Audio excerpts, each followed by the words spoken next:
Hi, I'm Tom Selders with TS Fitness Trainer. I'm here to motivate you to live a more active and healthy lifestyle by providing you tips on diet and exercise. I look forward to our time together.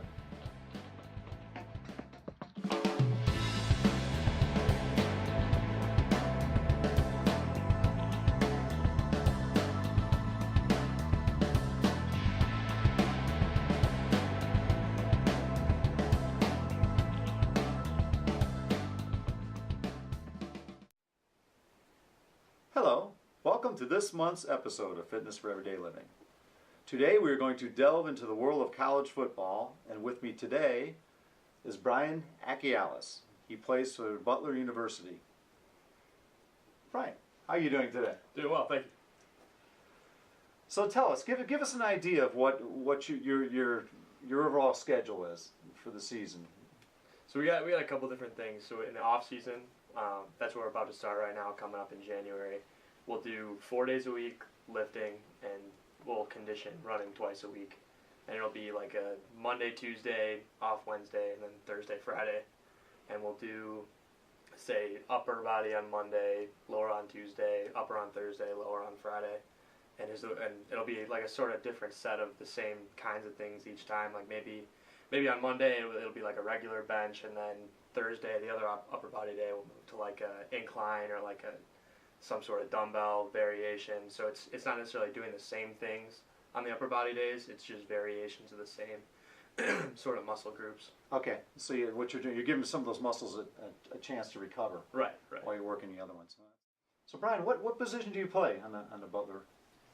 I'm a receiver and a punter.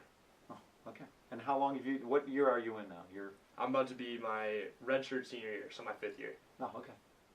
Okay, and then so moving on from that January to about spring break, middle of March is what I just talked about, and then after that we move into spring ball, and we'll keep the lifting at about 3 days a week, same sort of upper, lower, and then a variation of the two. But then we'll pick up practicing about 4 days a week, and those are about 2 hours apiece. A little slower tempo than what we do during the season, just because we really get to that chance to sort of relearn all the skills that we talk about all the time, and get our conditioning back and all that. So, very interesting. So once you're finished with spring ball, what happens then? What's your next step in the program? Yeah, we got that 2 weeks or so for finals and all that before we all leave for the summer, and then over the summer it's a lot like the off season. We'll have 4 to 5 lifts that we're expected to do during the week, and we're expected to run about 3 times, and that's anything from like agility stations. We'll do stuff on the track sometimes. Nothing usually over 100 meters, but that's just football specific stuff. Keep the distances short, high intensity. Now, does it vary between position?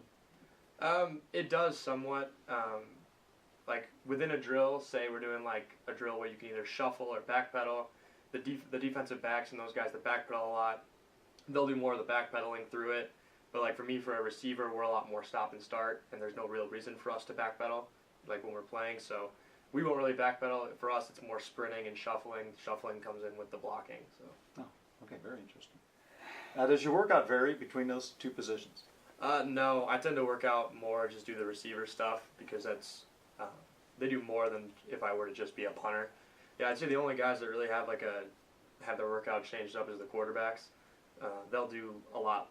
They'll do a lot of different shoulder stuff just to keep them healthy and try to keep some of the strain off their shoulders, like the other guys who don't have to throw as much. Oh, kind of like a pitcher.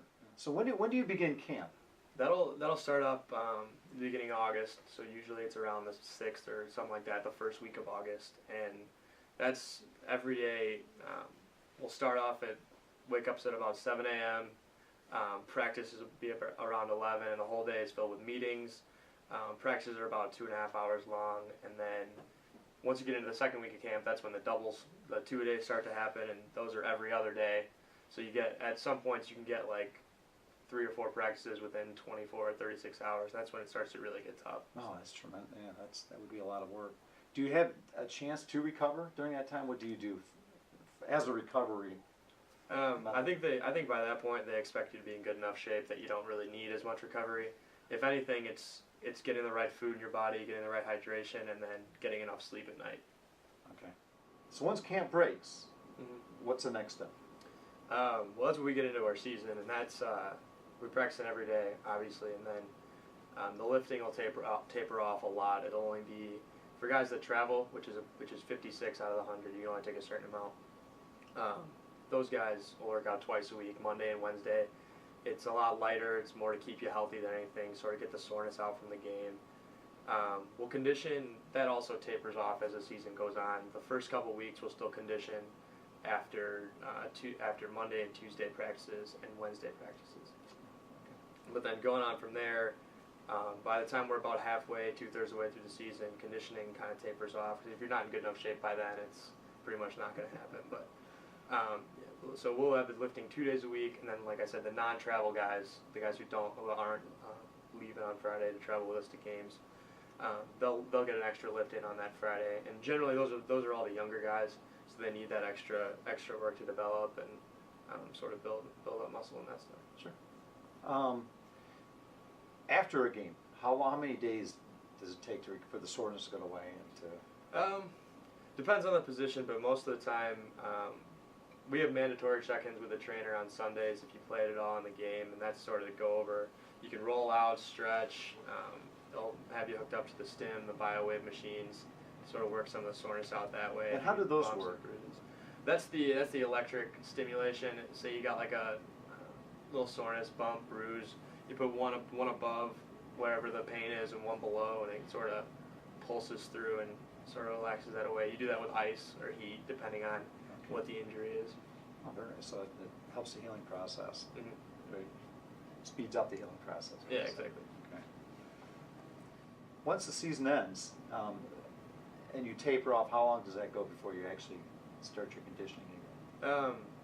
Well, that's sort of what we're in right now. Our season usually ends a week or two before Thanksgiving, depending on whether or not we're in the playoffs or whatever postseason. But usually that'll be a week or two off for guys to kind of recover, because by that time your body's so worn down that you need a week or two, sort of stay off the weights, or if you do, keep it real light, but sort of stay off the weights, get back into it.